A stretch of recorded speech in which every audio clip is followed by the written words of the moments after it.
चावल का दाना भी, एक बेलपत्र भी, एक लोटा जल भी यदि प्रदोष काल में, प्रदोष के दिन शिव को समर्पित हो जाता है तो उसका फल जब, और एक दिन तक नहीं मिलता, 15 दिन तक लगातार उस फल को प्राप्त हो।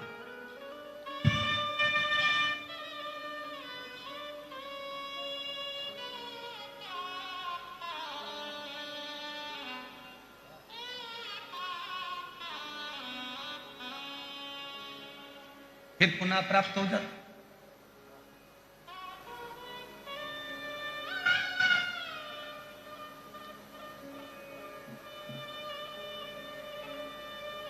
कड़वे और मीठे में अंतर होता है। तुम्हारे क्षेत्र में शुगर मिल बहुत है, गन्ना होता है, गुड़ बनता है, तो ये गन्ना होता है, ईख जो होती है, गन्ना जो होता है, शुगर जो होती है, उसको काट लो, फिर वापिस उसी में अंकुरित हो जाता है। उसको अलग से ले जाकर लगाने की जरूरत ही नहीं पड़ती, फिर उसी में अंकुरित हो जाता है, फिर काटो, फिर अंकुरित हो जाता। मतलब शिव महापुराण की कथा कर रही है कि जैसे ईख, गन्ना, शुगर काटो फिर वहीं पर लग जाती है, वापिस बड़ा हो जाता है, फिर काट लो फिर बड़ा हो जाता है। ऐसे गन्ने की फसल को बार बार अलग से लगाने की जरूरत नहीं है, काटते जाओ बढ़ता जाएगा, काटते जाओ बढ़ता जाएगा। उसी तरह जो संसार सागर में आकर मीठा देना प्रारंभ करता है, मिठास देना प्रारंभ करता है, संसार सागर में आकर जो अच्छा देना चालू करता है, दुनिया के लोग उसको कितना भी काट लें, आखिरी में उसकी उन्नति होती ही रहती है, उसको कोई नीचे गिरा नहीं सकता।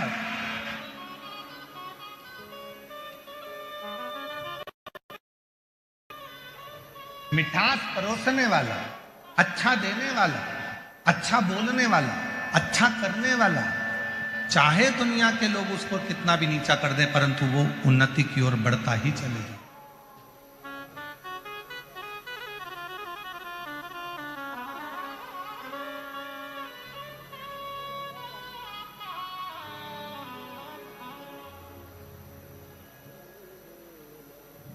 तो उन्नति की ओर चढ़ता ही चलेगा।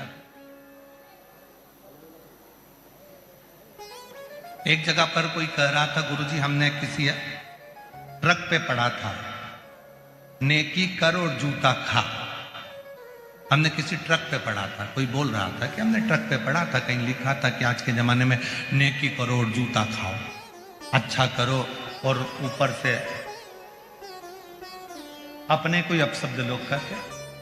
पर हमने कहा ऐसा नहीं होता, लिखने वाले ने भले लिख दिया होगा पर ऐसा नहीं होता। नेकी करने वाला, अच्छा करने वाला जब आगे बढ़ता है, दुनिया के लोग उसको कितना भी धोखा दे दें, दुनिया के लोग उसको कितनी भी तकलीफ दे दें, पर नेकी जिसने कर दी, एक अच्छाई का बीज जिसने बो दिया, उसका तो वृक्ष लगकर ही रहता है, अच्छाई जिंदगी में होकर ही रहती है।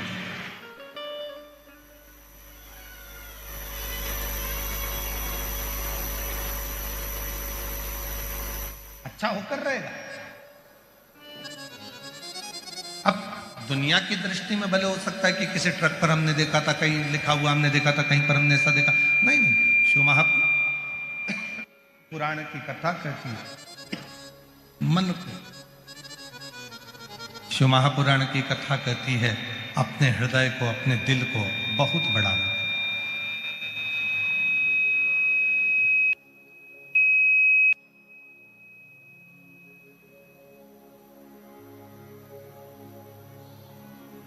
और जब दिल होगा तो जीवन का सारा सुख आपके पास हो।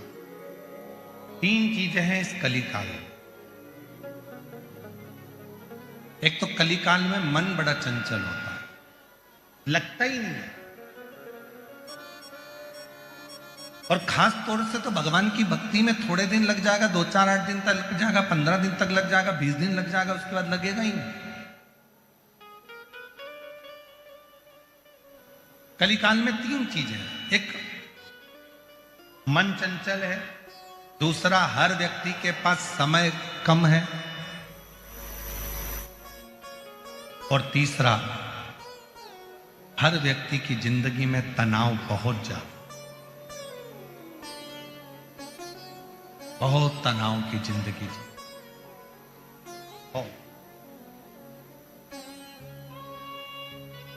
आज के जमाने में छोटे छोटे बच्चे भी कहते मम्मी तुम मुझे परेशान मत करो, मैं बहुत टेंशन में।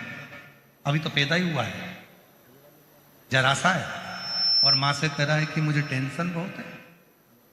माँ कहती है हमारी उम्र में आओगे तब मालूम पड़ेगा कि टेंशन क्या होता है।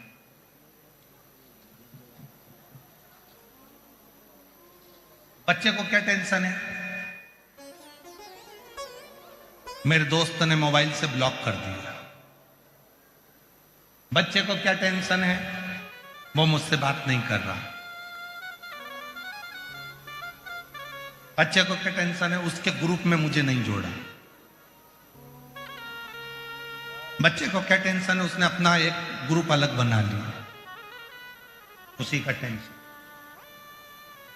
कौन है जिसकी जिंदगी में तनाव नहीं? कलिकाल में समय की कमी, तनाव और मन चंचल, ये तीन चीजें हर व्यक्ति के साथ, प्रत्येक व्यक्ति के साथ ये तीन चीजें हैं। मन चंचल रहेगा, स्थिर नहीं होगा, मन की स्थिरता नहीं, समय की कमी,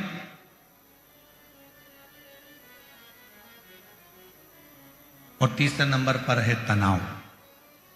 तुमरुका जी ने भी चंचुला देवी को कहा था कि मनुष्य कलिकाल में तनाव से ग्रसित रहे। संसार में जितने भी लोग हैं, अगर तनाव से मुक्त होना चाहते हैं तो एक काम करना चालू कर दो, सुबह जल्दी उठो और स्नान करो। क्यों? ये शरीर आत्मलिंग है। इस आत्मलिंग का सुबह जितनी जल्दी स्नान होता है उतना व्यक्ति तनाव से मुक्त होता चले जाता है।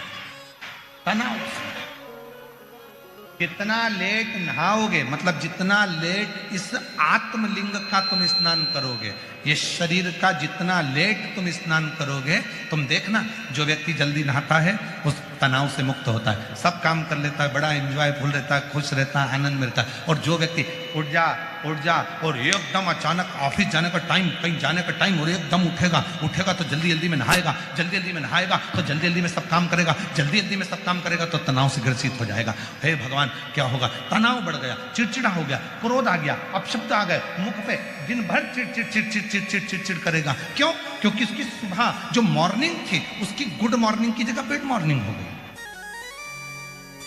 वो तनाव से ग्रसित हो गया।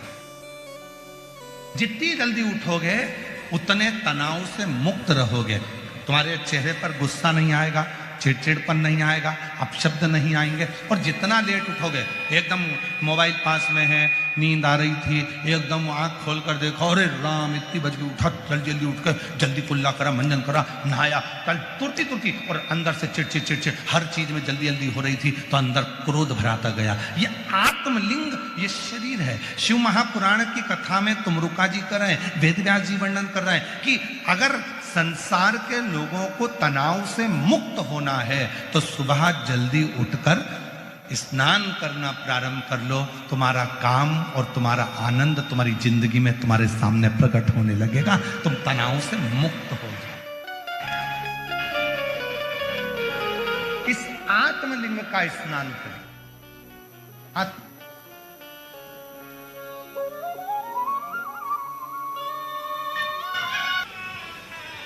प्रसन्नता में उठिए।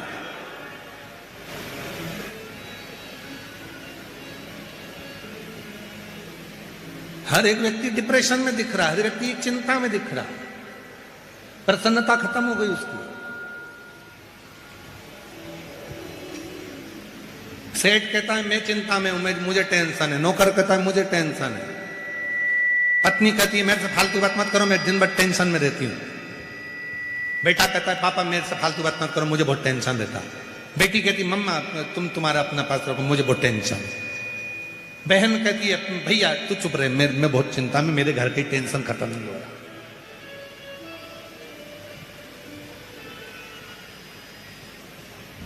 हर व्यक्ति चिंता में ग्रसित हो गए।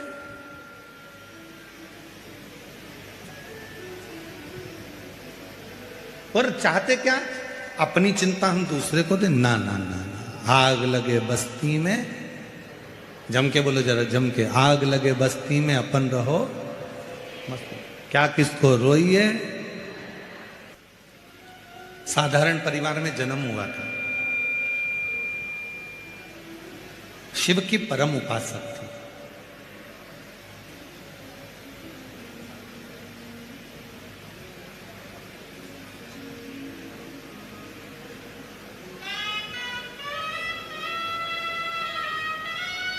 पति सास घर में थे। केवल 3 सदस्य हैं, सत्यावती, पति और मां सास, केवल। और तीनों ही भगवान शिव के उपासक हैं, तीनों। बहुत कम योग लगता है ऐसा कि पति धर्मात्मा हो तो पत्नी भी धर्मात्मा हो जाए, पत्नी भी धर्मात्मा हो तो बहू भी धर्मात्मा हो जाए, या बेटे भी धर्मात्मा हो जाए। बहुत कम देखने को मिलता है। कहीं कहीं पर पति अगर थोड़ा भजन करने वाला, दान करने वाला, पुण्य करने वाला मिल जाता है तो पत्नी हाथ खींचने वाली मिल जाती। क्या बार बार देना, क्या करना, ये मैं मतलब का क्या करना। कहीं कहीं पत्नी धर्मात्मा होती है तो पति हाथ खींचने वाला हो जाता। पर हमने शिरूर में धारीवाल परिवार को देखा है। प्रकाश जी हो, चाहे उनकी धर्म पत्नी हो, चाहे बेटा हो, चाहे बेटी हो, सब हमने सबका नेचर देखा। कोई हाथ खींचने वाला नहीं। सब खूब अच्छे से करो, खूब बढ़िया करना, अच्छा करना, आनंद में करना, सब श्रेष्ठ करना। कोई कमी नहीं रहना चाहिए। देखो पानी की व्यवस्था हुई कि नहीं, बढ़िया। भोजन व्यवस्था ठीक चल रही है, हाँ। सबको अच्छे से भवाना, सबको अच्छे से खिलाना।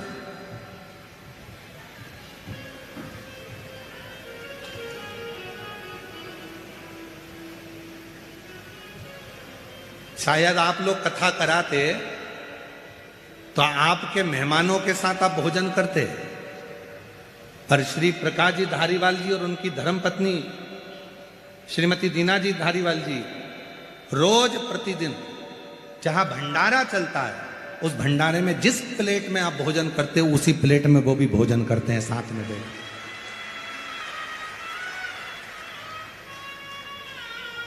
प्रतिदिन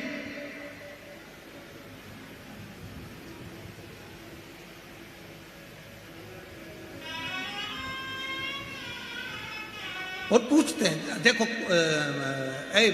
विजय भाऊ जरा देखो कोई काम कमी तो नहीं है, कहीं चीज की जरूरत तो पड़ रही है, देखो जरा अच्छे से करना, जोरदार करना। और उतना ही उनकी धर्मपत्नी, हमने कई जगह देखा है, पति दान करने वाला होता है तो पत्नी थोड़ा हाथ खींच लेती है, पत्नी दान करती है तो पति हाथ खींच लेता है। अगर माता पिता दान कर रहे होते हैं तो बच्चे हाथ खींच लेते हैं, नहीं नहीं पापा इतना क्यों कर रहे हो, मम्मी इतना क्यों कर रहे हो, तो बच्चे हाथ खींच लेते हैं। कहीं कहीं बेटियां कह देती हैं क्या इतना करना, कहीं बहुएं कह देती हैं। पर धन्य है ऐसा धारीवाल परिवार, इनके माता पिता के संस्कार, जिन्होंने दोनों हाथों से कार्य को सफल बनाने के लिए सब श्रेष्ठ करिए, सब श्रेष्ठ करिए, सब अच्छा।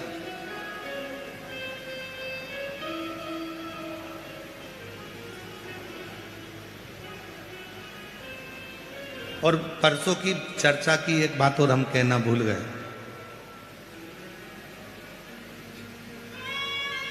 श्री प्रकाश भाऊ जी की धर्मपत्नी श्रीमती दीना भाभी जी साहब कह रही थी कि गुरुजी एक बार हमने अपने ससुर से पूछ लिया था, हमने अपने ससुर से पूछा कि पापा जी आप जो भी दान करते हो, धर्मशाला बनाते हो या कोई दान करते हो, तो इसमें नाम लिखने की क्या जरूरत है,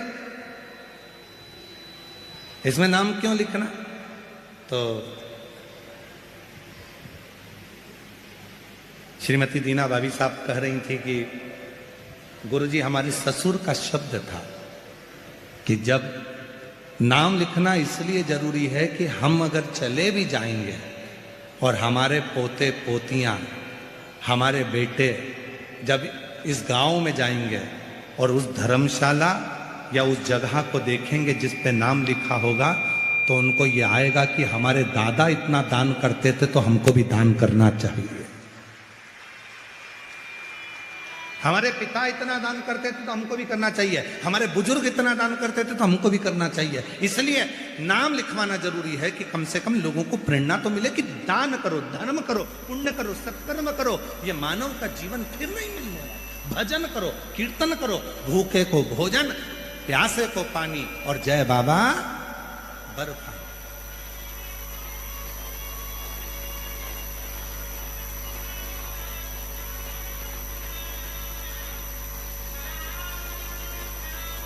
स्मरण चित्त में। तो यहां सत्यावती के पति भी शिव के भगत थे, और सत्यावती की सास माता जी वो भी शिव की भगत थी, और सत्यावती खुद भी शिव की भगत थी। तीनों शंकर के भक्त, तीनों शिव की भक्ति में लगे रहते थे।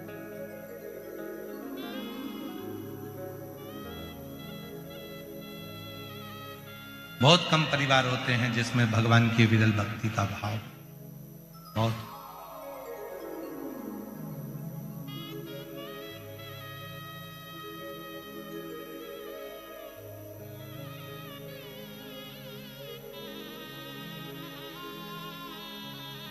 भगवान धन देता है तो मन देना भूल जाता है, और भगवान मन देता है तो धन देना भूल जाता है। पर धारीवाल परिवार में दोनों चीजें, भगवान ने धन भी दिया है तो मन भी दिया है, मन भी दिया है तो धन भी दिया है, दोनों सहजता सरल। तो भी शिव तत्व की प्राप्ति।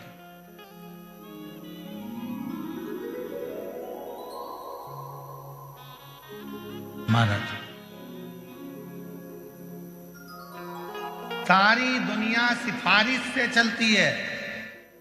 भाई थोड़ा हमारे लिए बोल देना, थोड़ा हमारे लिए कह देना ना थोड़ा। सारी दुनिया सिफारिश से चलती है, सब जगह पर सिफारिश चलती है, पर केवल एक स्थान ऐसा है जहां सिफारिश नहीं, सच्चाई और विश्वास चलता है। वो शंकर का दरवाजा है, शिव की चौखट है, वहां सिफारिश नहीं चलेगी। आपने जो अच्छा कर्म करा है वहां दिखेगा, आपने जो नेक कर्म करा है वो वहां नजर आएगा, आपने जो श्रेष्ठ कर्म किया है वो वहां नजर आएगा। सत्यावती प्रतिदिन एक वृक्ष की पत्ती को तोड़ती थी और शिव को चढ़ा देती। अब उसमें यह नहीं लिखा कि सत्यावती बेलपत्र चढ़ाती थी, कौन सी पत्ती चढ़ाती थी, कौन सा पत्र चढ़ाती थी, ये उस संवाद के अंदर नहीं लिखा गया। वहां तो ये लिखा गया कि सत्यावती एक पत्ती रोज शिव जी को चढ़ाती थी। तो हम तो आपसे भी कहते, तो आप लोगों का एक नियम हो जाता है, मैं 108 बेलपत्र चढ़ाऊंगी, मैं ये चढ़ाऊंगी, मैं वो चढ़ाऊंगी ना। तुम्हारे घर के पौधे के पास में, तुम्हारे घर में जो पौधा लगा हो, उस पौधे की एक पत्ती कोई सी भी तोड़कर भी अगर आप शंकर भगवान को समर्पित कर रहे हो तो भी शंकर भगवान आपसे प्रसन्न हो रहे हैं। शिव आपसे ये नहीं करे कि मुझे ये मत दीजिए।